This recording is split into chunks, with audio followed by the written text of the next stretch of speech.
So రాబోతున్నటువంటి సంవత్సరం పేరు కూడా చాలా చాలా చాలా కాంట్రవర్షియల్ నేమ్, పరాభవనామ సంవత్సరము. పరాభవము అంటే ఓటమి, అవమానముతో కూడిన ఓటమి అని అర్థం. పరాభవము దుర్యోధనుడికి మయసభలో జరిగినది పరాభవము. సో అలాంటి పరాభవము ఎవరికి జరుగుతుంది అంటే, ఎవరి జాతకంలోనైతే ఏలినాటి శని ఉందో, 6వ స్థానంలో శని ఉన్నాడో, 8వ స్థానంలో శని ఉన్నాడో, 12వ స్థానంలో గురువు ఉన్నాడో వాళ్లకు ఈ సంవత్సరం సంచలనాలు ఉండబోతా ఉన్నాయి. అది మేషరాశి కావచ్చు, మీనరాశి కావచ్చు, సింహరాశి కావచ్చు. సో ఇలాంటి వారికి ఈ సంవత్సరం పెను సంచలనాలు ఉండేటువంటి అవకాశాలు ప్రస్ఫుటంగా కనిపిస్తూ ఉన్నాయి. సో ఇది ఓవరాల్ గా సంవత్సర ఫలితము.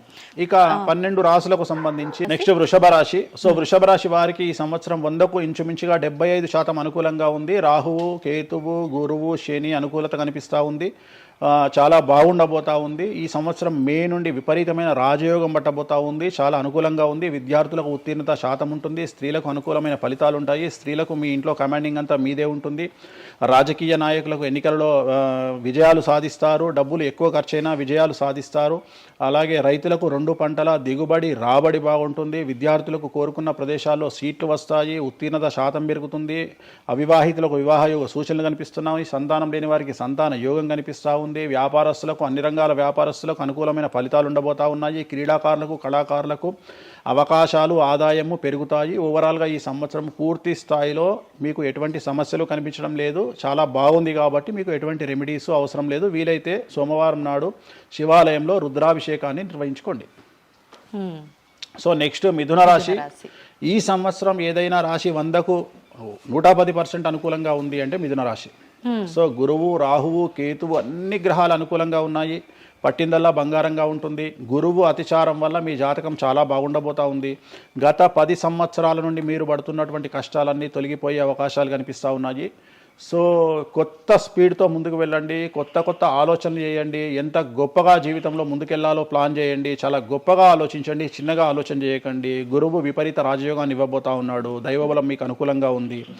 గురుబలం మీకు అనుకూలంగా ఉంది. శనిబలం మీకు అనుకూలంగా ఉంది. కాబట్టి కొత్త వ్యాపారాలు ప్రారంభించండి. విపరీతమైనటువంటి చాలా గొప్పగా కలలు కనండి. ఆ కళలను సాకారం చేసుకునే దిశగా ప్రయాణం చేయండి. విద్యార్థులకు అనుకూలంగా ఉంది. ఉద్యోగస్తులకు అనుకూలంగా ఉంది. వ్యాపారస్తులకు అనుకూలంగా ఉంది. రైతులకు 2 పంటలు అనుకూలంగా ఉంది.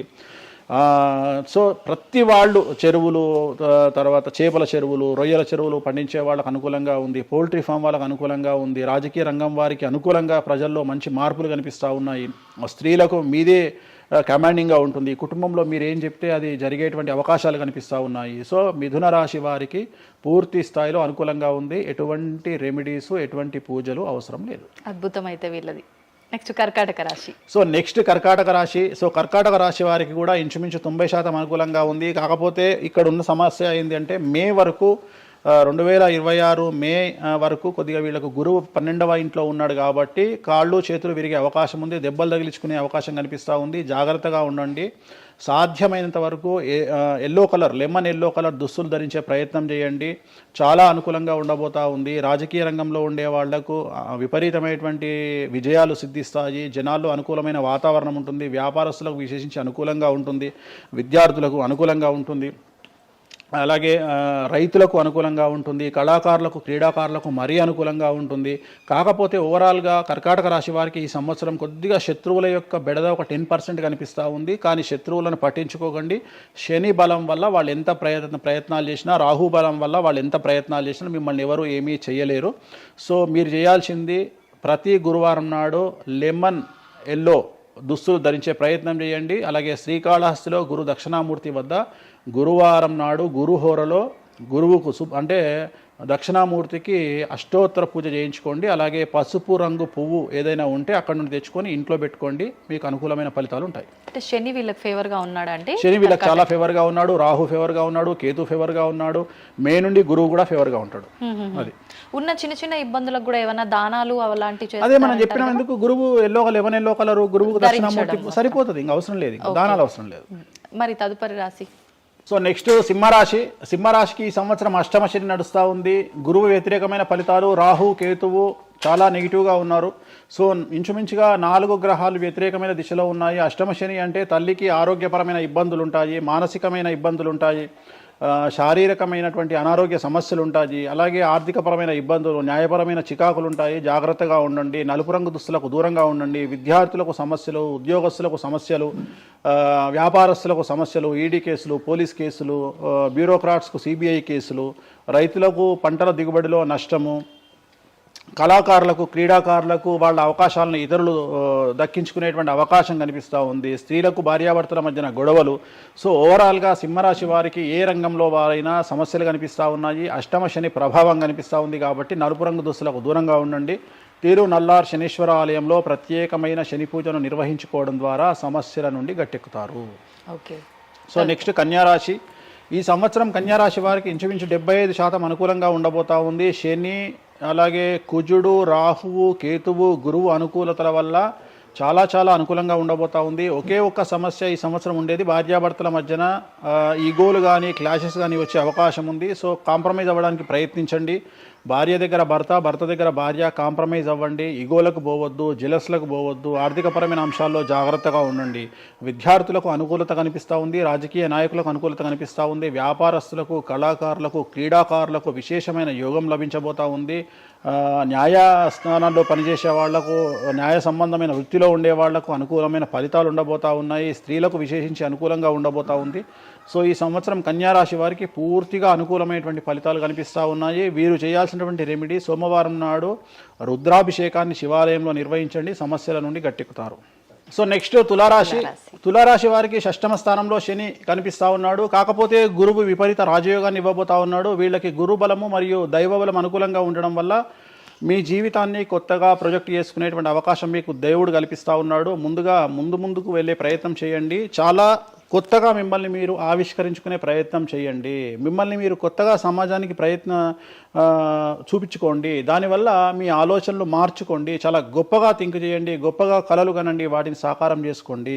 గురువు అనుకూలంగా ఉన్నాడు. కాకపోతే కుటుంబంలో పెను సంచలనం జరిగే అవకాశం కనిపిస్తూ ఉంది. 6వ స్థానము భాగ్యానికి మరియు శత్రుత్వానికి కారకుడు కాబట్టి శని వల్ల సంచలనం జరిగే అవకాశం ఉంది. విద్యార్థులు, ఉద్యోగస్తులు, వ్యాపారస్తులు, కళాకారులు, క్రీడాకారులు, రైతులు, అలాగే రాజకీయ నాయకులు ఎవరైనా సరే వాళ్ళ జీవితంలో ఏదో ఒక పెను సంచలనం జరిగే అవకాశం కనిపిస్తూ ఉంది. నలుపు రంగు దుస్తులకు దూరంగా ఉండండి.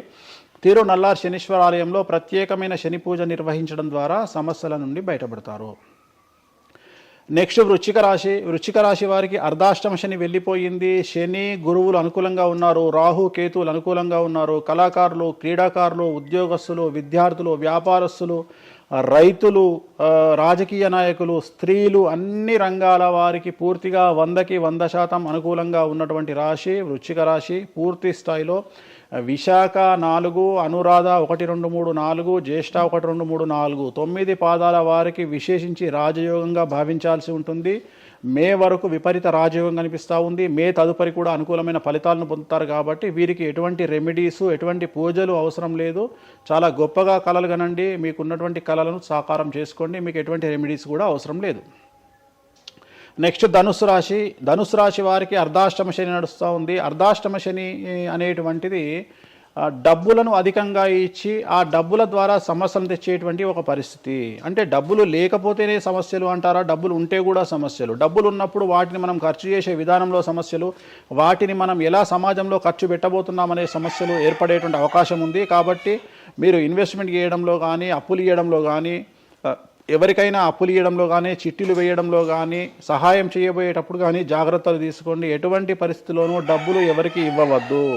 సో ధనుస్సు రాశి వారికి డబ్బు పరంగా సమస్యలు ఏర్పడే అవకాశం ఉంది. రాక డబ్బులు వచ్చినాయి కాబట్టి తీసుకెళ్ళి వేరే వాళ్ళకి ఇచ్చి మోసపోయే అవకాశాలు కనిపిస్తూ ఉన్నాయి. ఈ ఒక్క విషయంలో ధనుసు రాశి వాళ్ళు జాగ్రత్తలు తీసుకుంటే విద్యార్థులకు, ఉద్యోగస్తులకు, కళాకారులకు, క్రీడాకారులకు, రాజకీయ నాయకులకు, స్త్రీలకు, వ్యాపారస్తులకు, రైతులకు, అన్ని రంగాల వారికి ఈ సంవత్సరం అనుకూలంగా ఉంటుంది. ఓన్లీ మీరు చేయాల్సిన రెమెడీ నలుపు రంగు దుస్తులకు దూరంగా ఉండండి. తిరునల్లార్ శనీశ్వర ఆలయంలో ప్రత్యేకమైన శని పూజ నిర్వహించడం ద్వారా సమస్యల నుండి గట్టెక్కుతారు. నెక్స్ట్ మకర రాశి వారికి ఈ సంవత్సరం చాలా అనుకూలంగా ఉంది. ఈ సంవత్సరం అండర్లైన్ చేయాల్సిన విషయం ఏమిటంటే మకర రాశి వారికి భార్యాభర్తల మధ్యన గ్యాప్ ఏర్పడేటువంటి అవకాశం ఉంది, గొడవలు వచ్చే అవకాశం ఉంది, ఈగోస్ వల్ల కానీ వేటి వల్ల అయినా సమస్యలు వచ్చే అవకాశం ఉంది. అది కాకుండా విద్యార్థులకు అనుకూలతలు ఉంటాయి, ఉద్యోగస్తులకు అనుకూలతలు ఉంటాయి, రైతులకు 2 పంటల దిగుబడి రాబడి ఉంటుంది. అలాగే రాజకీయ నాయకులకు సమాజంలో మంచి పేరు ప్రఖ్యాతులతో పాటు పదవులు సిద్ధిస్తాయి. రైతులకు 2 పంటల దిగుబడి రాబడి ఉంటుంది. వ్యాపారస్తులకు రూపాయికి 100 రూపాయల లాభం ఉంటుంది. స్త్రీలకు కోరుకున్నటువంటి ఫలితాలు ఉంటాయి. అన్ని రంగాల వారికి అనుకూలమైన ఫలితాలు మకర రాశి వారికి ఉండబోతా ఉన్నాయి. వీరు సోమవారం నాడు శివాలయంలో రుద్రాభిషేకం నిర్వహించుకున్నట్లయితే సమస్యల నుండి గట్టెక్కుతారు. సో నెక్స్ట్ కుంభరాశి వారికి ఏలినాటి శని చివరి అంకంలో ఉంది. చాలా సమస్యలు కనిపించబోతా ఉన్నాయి. కుటుంబంలో ఎవరిని తీసుకున్నా విద్యార్థులు, ఉద్యోగస్తులు, వ్యాపారస్తులు, కళాకారులు, క్రీడాకారులు, రాజకీయ నాయకులు, స్త్రీలు, ఉద్యోగస్తులు, బ్యూరోక్రాట్లు అందరికీ సమస్యలు ఉన్నాయి. వాహన ప్రమాదాలు, పోలీస్ కేసులు, కోర్టు కేసులు, ఆరోగ్యపరమైన ఇబ్బందులు, మానసికమైన ఇబ్బందులు, స్త్రీలకైతే థైరాయిడ్ సమస్యలు, పీసీఓడి సమస్యలు, గర్భసంచికి సంబంధించిన సమస్యలు, మానసికమైన ఇబ్బందులు బాధించే అవకాశం కనిపిస్తూ ఉంది. జాగ్రత్తగా ఉండండి. నలుపు రంగు దుస్తులకు దూరంగా ఉండండి. శనివార నియమాన్ని పాటించండి. సప్త శనివార వ్రతాన్ని పాటించండి. సప్త శనివార వ్రతం అంటే శనివారం నాడు శ్రీ వెంకటేశ్వర స్వామి వారికి సంబంధించినటువంటి వ్రతము. ఇది పుస్తకం మీకు మార్కెట్లో దొరుకుతుంది, తీసుకొచ్చుకొని 7 వారాల పాటు 7 శనివారాల పాటు చేయండి. సమస్యల నుండి గట్టెక్కుతారు. ఇక చివరిది లాస్ట్ది అనేటువంటిది మీనరాశి వారికి ఈ సంవత్సరం జన్మశని నడుస్తూ ఉంది. జన్మశని చాలా డేంజరస్గా ఉండబోతూ ఉంది. ఏ రంగంలో ఉండే వారికైనా ఈ సంవత్సరం సమస్యలు తప్పవు. ఆర్థికంగా, సామాజికంగా, న్యాయపరంగా, ఆరోగ్యపరంగా, వాహన ప్రమాదాలు అవ్వచ్చు, ఆర్థికపరమైన నష్టాలు అవ్వచ్చు, పోలీస్ కేసులు అవ్వచ్చు, ఇంట్లో తల్లిదండ్రులు ఒకళ్లకు ప్రాణగండాలు అవ్వచ్చు, భార్యాభర్తల మధ్యన గొడవలు అవ్వచ్చు. మరీ ముఖ్యంగా ఈ సంవత్సరం మీనరాశి జాతకులు ఉండేటువంటి ఇళ్లలో మగవాళ్లకు సంపాదన లేకుండా ఖాళీగా ఉండడం వల్ల ఆడవాళ్ళు మాత్రమే సంపాదించి, ఆడవాళ్ల ఉద్యోగంతో డబ్బులు సంపాదించి, ఆడవాళ్ళ అంటే భార్యల మీదనో, ఆడవాళ్ళ కూతుళ్ళ మీదనో, తల్లి మీదనో బ్రతికేటువంటి పరిస్థితి మగవాళ్లకు ఉండే అవకాశం ఉంది. కాబట్టి ఈగోలను చంపుకోండి. సో ఆడవారి మీద బ్రతకడానికి సిద్ధపడండి, కష్టపడండి, మానసికంగా సంసిద్ధులుగా ఉండండి. అంటే అలాంటి ఒక కండిషన్ ఈ సంవత్సరం ఉండబోతా ఉంది. ఈ ఒక్క సంవత్సరాన్ని కనుక మీరు దాటగలిగితే మీ జీవితంలో మంచి మంచి మంచి పొజిషన్లకు వెళ్తారు. సో నలుపు రంగు దుస్తులకు దూరంగా ఉండండి. రాత్రిపూట ప్రయాణాలు చేయకండి. వాహన ప్రమాదాలు జరిగే అవకాశం కనిపిస్తూ ఉంది. జన సమూహం ఉన్నటువంటి ప్రాంతాలకు వెళ్ళకండి. సో జాగ్రత్తలు తీసుకోండి. నలుపు రంగు దుస్తులకు దూరంగా ఉండండి. తిరునల్ల శనీశ్వర ఆలయంలో ప్రత్యేకమైన శని పూజ నిర్వహించడం ద్వారా సమస్యల నుండి బయటపడతారు.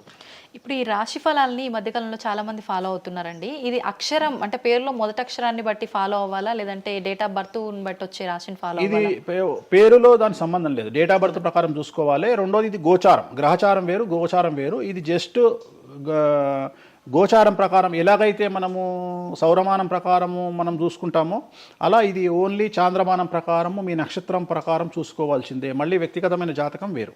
అంటే ఒక 3-4 రాశులు మినహాయించి అన్ని రాశుల వారికి కొంచెం ఇబ్బందికర పరిస్థితులే ఉన్నాయి. దానికి మీరు చెప్పిన రెమెడీస్ చేసుకుంటే సరిపోతుంది. ధన్యవాదాలండి, చాలా చక్కగా వివరించారు. ఓం నమో వెంకటేశాయ.